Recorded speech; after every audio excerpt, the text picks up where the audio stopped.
Hello dear students, मैं सभी का आर्य क्लास के अंतर्गत बहुत बहुत स्वागत और अभिनंदन करता हूँ। प्रिय विद्यार्थियों, आज की क्लास का हमारा जो टॉपिक रहेगा वो लेजिस्लेटर, विधायिका या व्यवस्थापिका के संदर्भ में रहेगा। डियर स्टूडेंट्स, जैसा आप सभी जानते हैं कि जो सरकार होती है, सरकार 3 अंगों से मिलकर के बनती है। एक व्यवस्थापिका, कार्यपालिका और न्यायपालिका। व्यवस्थापिका, कार्यपालिका और न्यायपालिका। व्यवस्थापिका को विधायिका, लेजिस्लेटर के नाम से जो है जाना जाता है। डियर स्टूडेंट्स, सरकार जो होती है, राज्य और जो सरकार है, आपको पता तो है कि आधुनिक समय में जो राज्य राज्य के 4 निर्धारक तत्व माने गए हैं। कितने निर्धारक तत्व माने गए हैं? 4। ठीक है। एक तो कौन सा होता है? एक तो जनसंख्या। राज्य का पहला जो तत्व होता है जनसंख्या।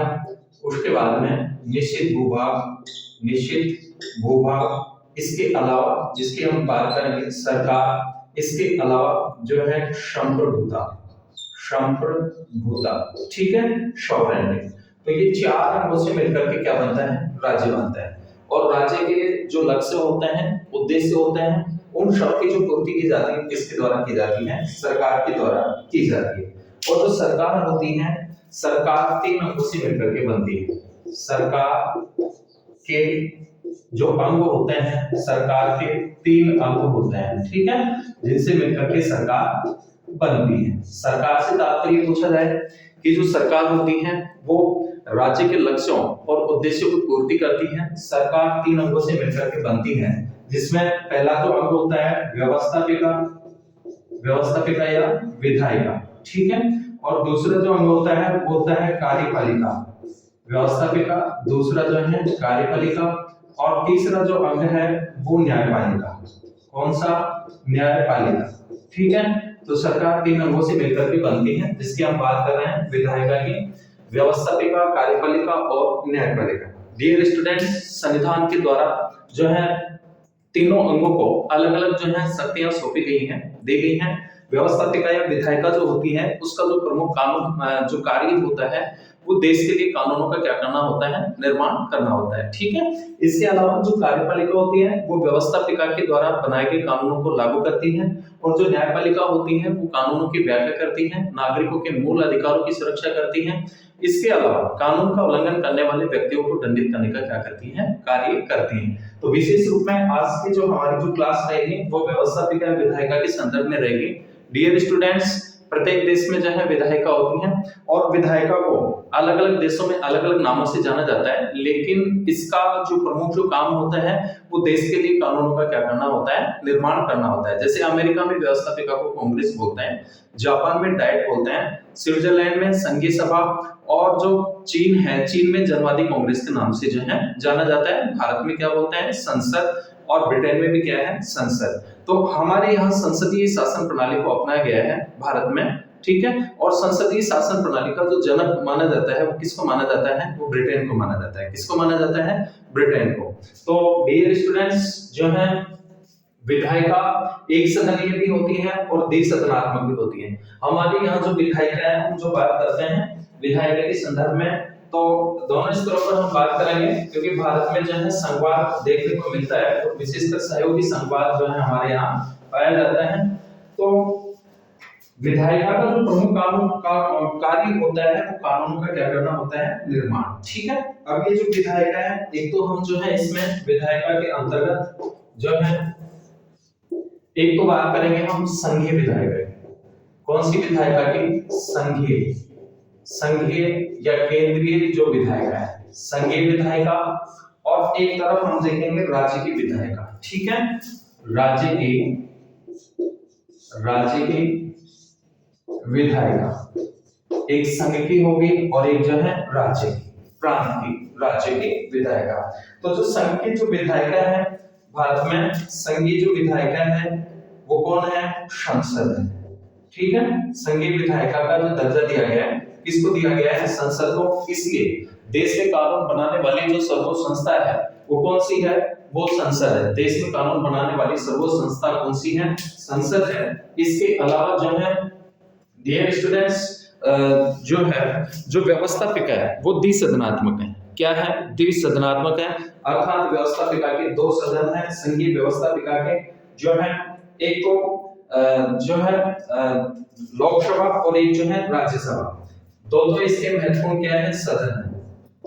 एक तो जैसे राज्यसभा होगा, राज्यसभा, दूसरा जो है लोकसभा, लोकसभा, और तीसरे महत्वपूर्ण अंग के रूप में कौन होता है, राष्ट्रपति होता है। तो भारत के संघ की जो व्यवस्थापिका है किस किस से मिलकर के बनती है, राज्यसभा, लोकसभा और राष्ट्रपति से, जिसमें राज्यसभा को उच्च सदन के नाम से जाना जाता है। कौन सा सदन है, उच्च सदन।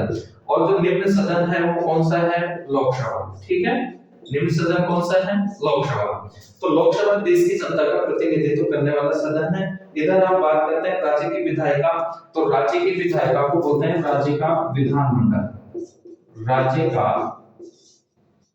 विधानमंडल क्या बोलते हैं, राज्य का विधानमंडल। और राज्य का जो विधानमंडल है ये मोस्टली रूप में किस किस से मिलकर के बनता है, इसके अगर द्विसदनात्मक है दिन राज्यों में, वहां पे तो इसके दो सदन होंगे। पहला जो है कौन सा होता है, विधानसभा। ठीक है, लोकसभा की भांति राज्य में कौन सा, विधानसभा, जिसको निम्न सदन, निम्न सदन।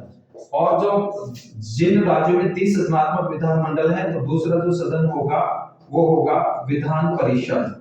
ठीक है, विधान परिषद ये कौन सा सदन होता है, उच्च सदन। और प्लस में कौन, राज्यपाल, राज्यपाल। ठीक है, तो डियर स्टूडेंट्स, संघ की जो हमारी जो विधायिका है, केंद्रीय जो विधायिका है, संघीय विधायिका है, जिसको कौन है, संसद है। और संसद के दो सदन है, राज्यसभा और एक जो है लोकसभा। राज्यसभा राज्यों का प्रतिनिधित्व करने वाला सदन होता है और लोकसभा देश की संपूर्ण जनता का प्रतिनिधित्व करने वाला क्या है, सदन है। तो संसद जो होती है वो राज्यसभा, लोकसभा, राष्ट्रपति से मिलकर के बनती है। हम राज्य की विधायिका की बात करें राज्य के संदर्भ में, तो राज्य की विधायिका को राज्य का विधानमंडल के नाम से जो है इसको जाना जाता है। और राज्य का जो विधानमंडल होता है, भारत के 6 राज्यों में द्विसदनात्मक विधानमंडल है, वहां पे विधानसभा तो कॉमन होगी, इसके साथ में जो है विधान परिषद भी। ठीक है, और राज्यपाल, इससे मिलकर के राज्य का क्या बनता है, विधानमंडल बनता है। ठीक है, अब संघीय विधायिका की बात करते हैं आप। फेडरल जो लेजिस्लेटर है, संघीय विधायिका, ये संसदीय शासन व्यवस्था के अंतर्गत हमारे यहाँ केंद्र में द्विसदनात्मक जो व्यवस्था है उसको अपनाया गया है। ठीक है, कौन सी द्विसदनात्मक व्यवस्थापिका को जो है इस व्यवस्था को अपनाया गया है, जिसमें दो सदन राज्यसभा और लोकसभा जो है ये होते हैं।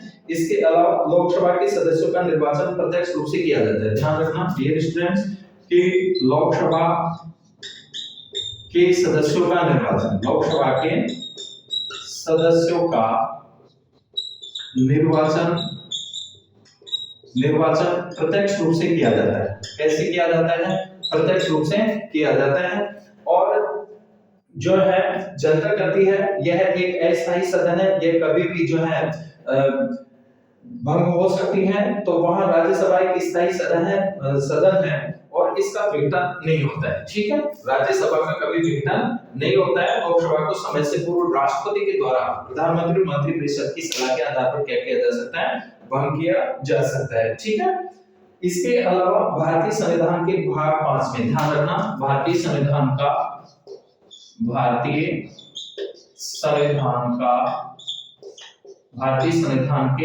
भाग 5 के अंतर्गत, कौन से भाग के अंतर्गत, 5 के अंतर्गत अनुच्छेद 79 से लेकर के 122 तक, 179 तो 122 तक। ठीक है, आर्टिकल जो है 79 से लेकर के और जो है अनुच्छेद 79 से लेकर के और 122 तक जो है संसद के गठन, संरचना, संसद के सदस्यों की अवधि, संसद के अधिकारों और संसद और उसके सदस्यों की शक्तियां, विशेष अधिकारों और उन्मुक्तियों के बारे में क्या किया गया, उल्लेख किया गया। डियर स्टूडेंट, ध्यान रखना कि भारतीय संविधान के भाग 5 के अंतर्गत, कौन से भाग के अंतर्गत, 5 के अंतर्गत अनुच्छेद 79 से लेकर के और 122 तक जो है संसद के संदर्भ में इसकी संरचना, गठन, शक्तियां आदि के संदर्भ में जो है उल्लेख किया गया है। अब बात करते हैं अपन संसद के गठन और संरचना के संदर्भ में। ठीक है, संसद के गठन के बारे में तो राष्ट्रपति, राज्यसभा और लोकसभा को सम्मिलित रूप से जो है क्या कहा जाता है, संसद कहा जाता है। किस किस को, राष्ट्रपति, राज्यसभा और लोकसभा, तीनों को सामूहिक रूप से जो है किसके नाम से जाना जाता है, संसद के नाम से जाना जाता है। किसके नाम से जाना जाता है,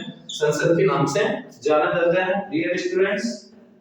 और जो है अर्थात राष्ट्रपति जो होता है संसद का अभिन्न अंग होता है, इस बात को उल्लेख अनुच्छेद 79 79 में किया गया है। और लोकसभा संपूर्ण भारत के लोगों का प्रतिनिधित्व करती है, संपूर्ण देश की जनता का प्रतिनिधित्व करने वाला जो सदन है वो कौन सा होता है, लोकसभा होता है। इसलिए लोकसभा को लोकप्रिय सदन के नाम से या जनता का प्रतिनिधित्व करने वाले सदन के नाम से भी इसको जाना जाता है, ठीक है। इसके अलावा जो है जो राज्यसभा है वो केंद्र में राज्यों व केंद्र शासित राज्यों का क्या करती है, प्रतिनिधित्व करती है। इसलिए इसको राज्यों के सदन के नाम से भी जाना जाता है, राज्यों के सदन के नाम से, ठीक है। राज्यों के सदन का प्रतिनिधित्व करने वाला जो सदन होता है कौन सा होता है, राज्यसभा। और जनता का प्रतिनिधित्व करने वाला, देश की जनता का प्रतिनिधित्व करने वाला जो सदन होता है कौन सा होता है, लोकसभा होता है। डियर स्टूडेंट्स, ध्यान रखना है कि संसद के कुछ सदन अर्थात राज्यसभा में राज्यों का समान प्रतिनिधित्व नहीं है, क्योंकि राज्यों का जो प्रतिनिधित्व है उनकी जनसंख्या के आधार पर दिया गया है, ठीक है।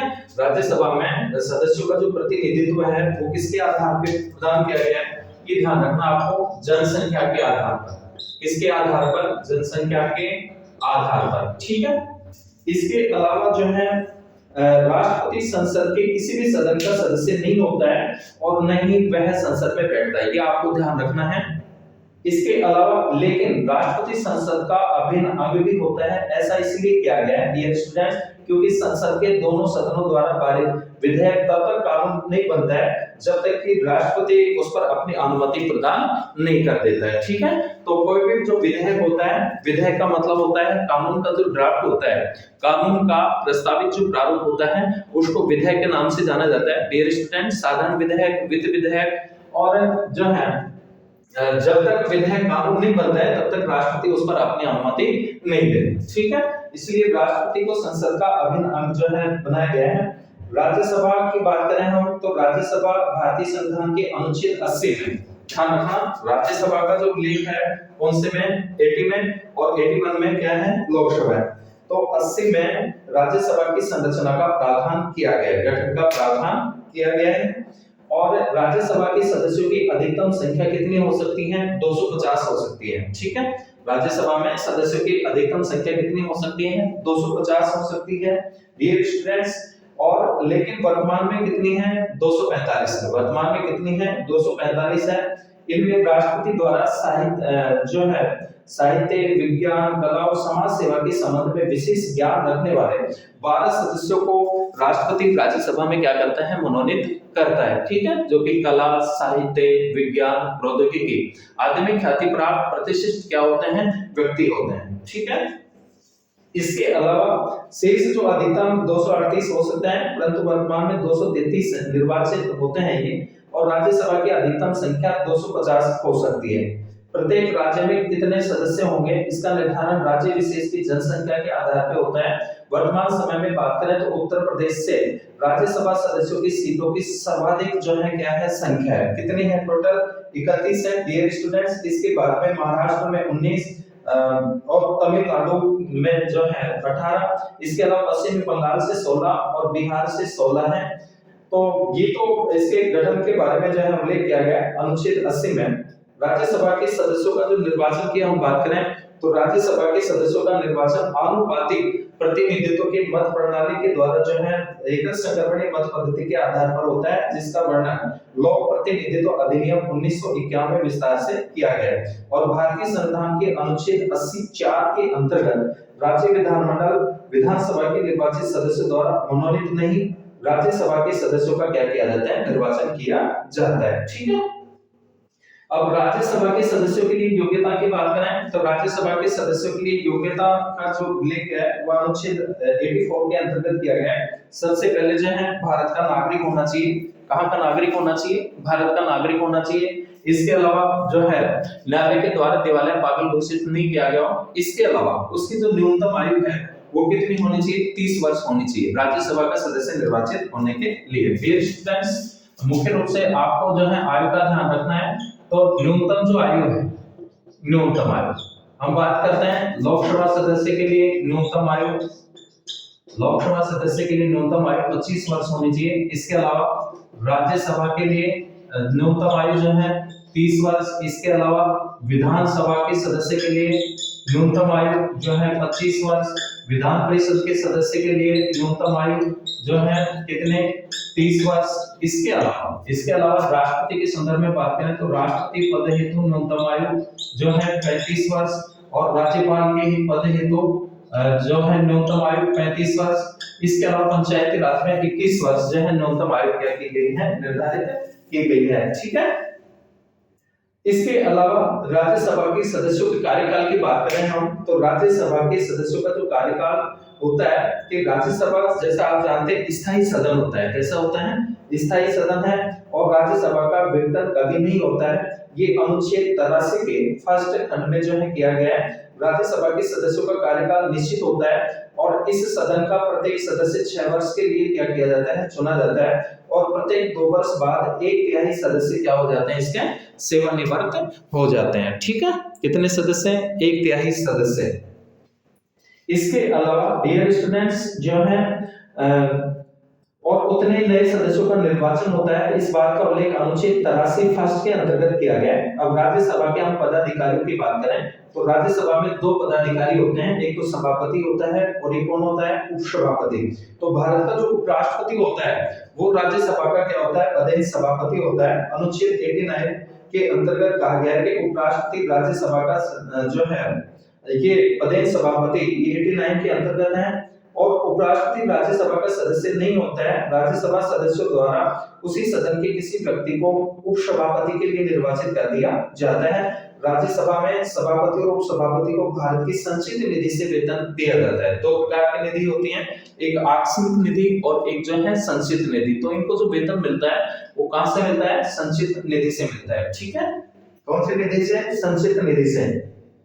इसके अलावा राज्यसभा के सभापति उपराष्ट्रपति को हटाने के लिए 14 दिन पूर्व सूचना के साथ में राज्यसभा में प्रस्ताव पास किया जाता है। यदि उपराष्ट्रपति स्वयं चाहे तो राष्ट्रपति को अपना त्यागपत्र देकर पद से मुक्त हो सकता है और उपसभापति को निम्न आधारों पर पद से मुक्त किया जा सकता है।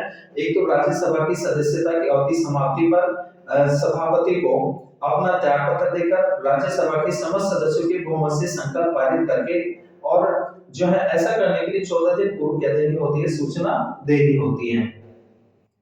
इसके अलावा डियर स्टूडेंट्स अब जो बात करेंगे राज्यसभा की जो शक्तियां और जो कार्य हैं जनरली रूप में, सामान्य रूप में हम देखें इसकी शक्तियों की तो गैर वित्तीय विधेयकों के संदर्भ में लोकसभा की भांति राज्यसभा को उतनी शक्ति प्राप्त होती है जो कि ऐसा विधेयक दोनों सदनों की सहमति के बाद ही क्या बनता है, कानून बनता है। यानी साधारण विधेयक के संदर्भ में दोनों सदनों को जो है क्या होती है, समान शक्तियां प्राप्त होती है। ठीक है। इसके अलावा धन विधेयक के मामले में राज्यसभा को लोकसभा की तुलना में कम शक्ति प्रदान की गई है। अर्थात धन विधेयक कोई है या नहीं है इस बात का जो निर्धारण किया जाता है वो लोकसभा अध्यक्ष के द्वारा किया जाता है और धन विधेयक सर्वप्रथम कहां पेश किया जाता है, लोकसभा में। ठीक है। तो धन विधेयक के संदर्भ में लोकसभा को राज्यसभा की तुलना में शक्ति अधिक है। इसके अलावा जो है राज्यसभा को 14 दिनों के भीतर विचार करके अपनी राय लोकसभा को भेजनी होती है। धन विधेयक के संदर्भ में, संविधान संशोधन विधेयक के संदर्भ में राज्यसभा की शक्तियां लोकसभा की शक्तियों के बराबर ही होती है। ठीक है। ये ध्यान रखना। विशेष शक्ति की बात करें हम तो देश में संघात्मक ढांचे को या व्यवस्था को बनाए रखने के लिए, संघात्मक जो व्यवस्था है उसको बनाए रखने के लिए राज्यसभा के पास में 2 विशेष क्या है, अधिकार है। ये ध्यान रखना है आपको कि लोकसभा की तुलना में राज्यसभा को 2 विशेष क्या दी गई हैं, शक्तियां दी गई हैं। ठीक है। कौन कौन सी? एक तो के अनुच्छेद 249 के अंतर्गत, ध्यान रखना, अनुच्छेद 249 के अंतर्गत जो है राज्यसभा को जो विशेष शक्ति दी गई है कि राज्यसभा उपस्थित और मतदान करने वाले 2/3 सदस्यों के बहुमत से राज्य सूची में शामिल किसी विषय को राष्ट्रीय महत्व का जो है उसे घोषित कर सकती है। ठीक है। ये ध्यान रखना 249 के अंतर्गत और अनुच्छेद 312 के अंतर्गत, अनुच्छेद जो है ये 2 ध्यान रखना है विशेष रूप से, अनुच्छेद 312 के अंतर्गत। 312 के अंतर्गत क्या है कि राज्यसभा उपस्थित और मतदान करने वाले 2/3 सदस्यों के समर्थन में कोई नई अखिल भारतीय सेवाओं का जो है सर्जन कर सकती है। ठीक है, तो भारत में नई अखिल भारतीय सेवाओं का सर्जन करने का जो अधिकार है वो केवल किसके पास में है? राज्यसभा के पास में। तो डियर स्टूडेंट्स, किसी राज्य सूची के महत्व को राष्ट्रीय महत्व का जो है घोषित कर सकते हैं अनुच्छेद 249 के अंतर्गत, और अनुच्छेद जो 312 है इसके अंतर्गत राज्यसभा भारत में नई अखिल भारतीय सेवाओं का क्या कर सकती है? सर्जन कर सकती है। ठीक है, इसके अलावा अन्य की बात करें तो आपातकाल की अवधि यदि 1 माह से अधिक है और उस समय लोकसभा विघटित हो तो राज्यसभा का अनुमोदन कराया जाना क्या होता है? जरूरी होता है। और राज्यसभा के निर्वाचित सदस्य राष्ट्रपति के निर्वाचक मंडल का हिस्सा होते हैं, भाग लेते हैं राष्ट्रपति के निर्वाचन में। राज्यसभा के सदस्य उपराष्ट्रपति के चुनाव में भाग लेते हैं और उपराष्ट्रपति को हटाने का प्रस्ताव केवल राज्यसभा में ही लाया जाता है। ध्यान रखना कि उपराष्ट्रपति को हटाने का प्रस्ताव केवल कहां लाया जाता है? केवल राज्यसभा में लाया जाता है। कहां लाया जाता है? राज्यसभा में। ठीक है, इसके अलावा जो है राज्यसभा के निर्वाचित सदस्य राष्ट्रपति के निर्वाचक के हिस्सा होते हैं। ध्यान, इसके अलावा राष्ट्रपति के महाभियोग तथा उच्चतम न्यायालय और उच्च न्यायालय के न्यायाधीश और अन्य संवैधानिक पदाधिकारियों को पद से हटाने में भी जो है राज्यसभा के निभाती अपनी भूमिका निभाती है। इसके बाद में डियर स्टूडेंट्स हम बात करते हैं लोकसभा की। ये राज्यसभा के संदर्भ में महत्वपूर्ण बातें थी। अब लोकसभा के भारतीय संविधान का जो अनुच्छेद 81 है, 80 में तो क्या है? 80 अनुच्छेद 80 के अंतर्गत राज्यसभा का उल्लेख किया गया है और अनुच्छेद जो है 81 के अंतर्गत किसका उल्लेख किया गया है? ये लोकसभा। तो जो लोकसभा है ये 81 में इसके गठन का प्रावधान किया गया है और लोकसभा में अधिकतम संख्या के सदस्यों की संख्या की बात करें तो 552 हो सकती है, जो कि जो है डियर स्टूडेंट्स 81 का जो फर्स्ट है इसके कै के अनुसार सभी राज्यों के कुल प्रतिनिधि 530 से अधिक नहीं हो सकते और संघ राज्य क्षेत्रों के प्रतिनिधि जो है 20 से अधिक नहीं हो सकते। इसके अलावा जो है डियर स्टूडेंट्स की ध्यान रखना 25 जनवरी 2020 को जो है लागू है 104वें संविधान संशोधन अधिनियम 2019 द्वारा लोकसभा और राज्य विधानसभाओं में आंध्र भारतीय समुदाय के व्यक्तियों हेतु स्थानों के आरक्षण का प्रावधान क्या कर दिया गया है? निष्प्रभावी कर दिया गया है। ये आपको विशेष रूप से ध्यान रखना है। और जो है हालांकि 17वीं लोकसभा और जो 25 जनवरी 2020 से पूर्व गठित विधानसभाओं के विघटन तक इसमें आंध्र समुदाय के सदस्य हेतु स्थान आरक्षित बने रहेंगे। लोकसभा के सदस्यों का चुनाव करें की बात करें तो लोकसभा के जो सदस्य हैं वो जनता के द्वारा प्रत्यक्ष मतदान के आधार पर उनको जो है क्या किया जाता है? चुना जाता है। ठीक है, इसके अलावा जो है डियर स्टूडेंट्स कि लोकसभा के सदस्यों का निर्वाचन सार्वभौमिक वयस्क मताधिकार और जो वयस्क मताधिकार की जो न्यूनतम जो आयु निर्धारित की गई है वो 18 वर्ष निर्धारित की गई है। पहले जो है वयस्कता की जो आयु थी वो 21 वर्ष थी, लेकिन बाद में 61वें संविधान संशोधन अधिनियम के माध्यम से जो है 61 से घटाकर कितनी कर दी गई? 18 जो है 21 से घटा करके पहले वयस्कता की जो आयु थी वो न्यूनतम कितनी निर्धारित की गई थी? 21 वर्ष, लेकिन 61वें संविधान संशोधन अधिनियम के द्वारा 21 वर्ष से घटा करके व्यवस्था जो वयस्कता की जो आयु है वो कितनी निर्धारित की गई है? 18 वर्ष। तो वयस्क मताधिकार के आधार पर प्रत्यक्ष रूप से जनता के द्वारा जो है लोकसभा के सदस्यों का क्या किया जाता है? निर्वाचन किया जाता है। ठीक है, लोकसभा के सदस्यों की योग्यता की बात करें तो जो है सबसे पहले भारत का उसी नागरिक होना चाहिए, वह न्यायालय के द्वारा दिवालिया पागल घोषित नहीं किया गया। इसके अलावा जो है उसकी जो न्यूनतम आयु है, न्यूनतम आयु लोकसभा के सदस्य के लिए कितनी होनी चाहिए? 25 वर्ष होनी चाहिए। ठीक है, न्यूनतम आयु कितनी होनी चाहिए? 25 वर्ष। और भारत सरकार या राज्य सरकार के अधीन किसी भी लाभ के पद पर वह कार्य नहीं कर रहा हो। ठीक है, केवल आयु का आपको विशेष रूप से ध्यान रखना है कि लोकसभा के सदस्य के लिए 25 वर्ष और राज्यसभा के सदस्य के लिए न्यूनतम आयु कितने? 30 वर्ष। ठीक है, और जो किसी पे जो है सरकार के पद पर लाभकारी पद पर कार्य नहीं कर रहा तो ये योग्यताएं जो है निर्धारित की गई है। अवधि की बात करें हम तो लोकसभा का जो कार्यकाल होता है वो 5 वर्ष होता है।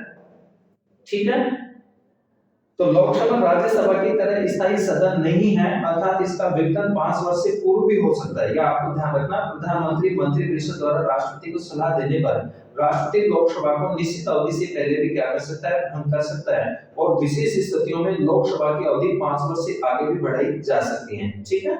संविधान के अनुच्छेद 83(2) के अंतर्गत यह प्रावधान किया गया है कि राष्ट्रीय आपातकाल के दौरान संसद लोकसभा के कार्यकाल को किसी ऐसी अवधि के लिए बढ़ा सकेगी जो एक बार में 1 बार से अधिक नहीं हो, और आपातकाल की उद्घोषणा के प्रवर्तन में न रह जाने के बाद उसका विस्तार किसी भी दशा में 6 महीने की अवधि से अधिक नहीं होगा। तो डियर स्टूडेंट्स, जो है अब बात करते हैं हम लोकसभा के पदाधिकारी। तो इसके जो ऑफिसर्स होते हैं, पदाधिकारी, भारतीय संविधान के अनुच्छेद 93 से और 97 तक लोकसभा अध्यक्ष और उपाध्यक्ष से संबंधित प्रावधान किए गए हैं, और इन दोनों के अलावा एक पैनल भी नियुक्त किया जाता है जो इन पदाधिकारियों के कर्तव्यों का क्या करता है, निष्पादन करता है। एक तो अध्यक्ष होता है और एक कौन होता है, उपाध्यक्ष। ठीक है, एक अध्यक्ष और एक उपाध्यक्ष। डियर स्टूडेंट्स, अध्यक्ष के जो होता है वो लोकसभा का सदस्य होता है, और लोकसभा के अध्यक्ष और उपाध्यक्ष होने के नाते अलग से किसी शपथ की व्यवस्था का प्रावधान नहीं है। वह लोकसभा के सदस्य के रूप में क्या लेता है, शपथ लेता है, कि आपको ध्यान रखना है। ठीक है। इसके अलावा अध्यक्ष की शक्तियों की बात करें तो लोकसभा अध्यक्ष का प्राथमिक कार्य बैठकों का संचालन करना है, उनकी अध्यक्षता करना है, कार्रवाई को व्यवस्थित और नियंत्रित करता है। मतभेद की अवस्था में अध्यक्ष का निर्णय क्या होता है, अंतिम होता है। इसके अलावा कोई विधेयक धन विधेयक है या नहीं है, इस बात का जो निर्धारण किया जाता है वो भी किसके द्वारा किया जाता है, लोकसभा अध्यक्ष के द्वारा किया जाता है। ठीक है।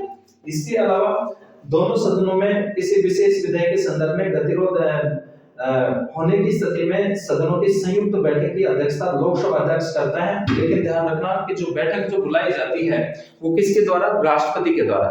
किसी विधेयक को लेकर के दोनों सदनों में अगर कोई गतिरोध होता है तो दोनों सदनों की संयुक्त बैठक तो राष्ट्रपति बुलाता है, लेकिन उसमें जो अध्यक्षता करता है वो कौन करता है, लोकसभा अध्यक्ष करता है।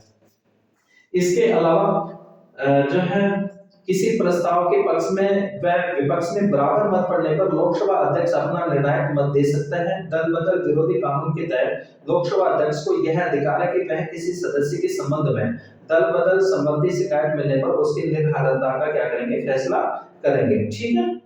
इसके अलावा जो है डियर स्टूडेंट्स, और हम महत्वपूर्ण बिंदुओं पर बात करें तो जो लोकसभा की शक्तियां हैं और जो कार्य हैं, सबसे पहले जो है विधायी शक्तियों की बात करें तो सभी प्रकार के विधेयकों के मामले में लोकसभा को राज्यसभा के समान या उससे ज्यादा जो है शक्तियां प्राप्त हैं। धन विधेयक जो अनुच्छेद 110 के अंतर्गत है, वित्त विधेयक सिर्फ लोकसभा में ही प्रस्तावित किए जा सकते हैं। किसी विधेयक के संदर्भ में दोनों सदनों में गतिरोध होने की स्थिति में संयुक्त बैठक बुलाई जाती है, जिसकी अध्यक्षता कौन करता है, लोकसभा अध्यक्ष करता है। ये अनुच्छेद 108 के अंतर्गत उल्लेखित है।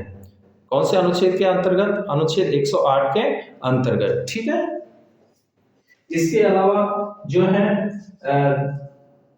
डियर स्टूडेंट्स, कार्यपालिका पर नियंत्रण की शक्ति भी जो है कि कार्यपालिका की वास्तविक शक्तियों का प्रयोग प्रधानमंत्री और मंत्रिपरिषद के द्वारा किया जाता है, जिसका लोकसभा के प्रति सामूहिक उत्तरदायित्व होता है। इसलिए सरकार अर्थात कार्यपालिका पर लोकसभा का प्रभावी क्या होता है, नियंत्रण होता है। वित्तीय शक्तियों की बात करें तो वित्तीय मामलों में लोकसभा के पास अत्यधिक शक्ति है राज्यसभा की बजाय, क्योंकि धन विधेयक सिर्फ कहां प्रस्तावित किया जाता है, लोकसभा में प्रस्तावित किया जाता है। अन्य शक्तियों की बात करें तो लोकसभा राष्ट्रपति तथा उपराष्ट्रपति के निर्वाचन में भाग लेती हैं और राष्ट्रपति पर महाभियोग संबंधी प्रस्ताव क्या कर सकती हैं, पारित कर सकती हैं। इसके अलावा राज्यसभा द्वारा उपराष्ट्रपति को हटाने के लिए पारित प्रस्ताव का अनुमोदन यदि लोकसभा नहीं करे तो उसे हटाए जाने की प्रक्रिया पूरी नहीं होती है। सर्वोच्च न्यायालय और उच्च न्यायालय के न्यायाधीशों को पद से हटाने के लिए भी लोकसभा की सहमति क्या होती है, आवश्यक होती है। ठीक है। इसके अलावा डियर स्टूडेंट्स, संसद के सत्रों की बात करें तो संसद समय समय पर विभिन्न सत्रों के लिए एकत्र होती रहती है, और भारत में साधारणतः वर्ष में 3 बार संसद के सत्र आयोजित होते हैं, जिसमें बजट सत्र एक तो फरवरी से मई, इसके अलावा मानसून सत्र जो प्राय जुलाई से अगस्त तक, और शीतकालीन सत्र नवंबर से दिसंबर तक। ठीक है। इसके अलावा डियर स्टूडेंट्स, सत्र आहत करना जो है कि संविधान का जो अनुच्छेद 85(1) है, ये इस बात की व्यवस्था करता है कि राष्ट्रपति समय समय पर संसद के प्रत्येक सदन को ऐसे समय और स्थान पर अधिवेशन के लिए बुलाएगा जिसे वह उचित समझे, और संसद के 2 सत्रों के मध्य किसी भी स्थिति में 6 माह से अधिक का अंतराल नहीं होना चाहिए। ठीक है। इसके अलावा जो है संसद का सत्र राष्ट्रपति तभी बुलाता है जब प्रधानमंत्री या कैबिनेट उसे इससे संबंधित अपनी कहते हैं सलाह दें। तो डियर स्टूडेंट्स, जो है हम बात कर रहे थे विधायिका के संदर्भ में, और भारत में जो विधायिका के मोस्टली जो स्तर हैं, केंद्रीय स्तर पर, संघीय स्तर पर संघीय विधायिका, और राज्य स्तर पर राज्य की विधायिका, जिसे राज्य का विधानमंडल कहा जाता है। ठीक है। द्विसदनात्मक व्यवस्था को हमारे इस व्यवस्था को अपनाया गया है, जिसमें राज्यसभा, लोकसभा और जो संसद होती है राज्यसभा, लोकसभा और राष्ट्रपति से मिलकर के बनती है। राज्य की विधायिका की बात करें तो राज्य की विधायिका के भारत के ज्यादातर राज्यों में एक सदनीय विधानमंडल है, जो कि प्राय राज्यपाल और विधानसभा से मिलकर के बनता है, और जिन राज्यों में द्विसदनात्मक है वहां पर राज्यपाल, इसके अलावा विधानसभा और विधान परिषद से मिलकर के बनते हैं। ठीक है। तो डियर स्टूडेंट्स, नेक्स्ट जो है इसके संदर्भ में अपन बात करेंगे नेक्स्ट क्लास के अंतर्गत। तब तक सभी विद्यार्थियों का बहुत बहुत धन्यवाद।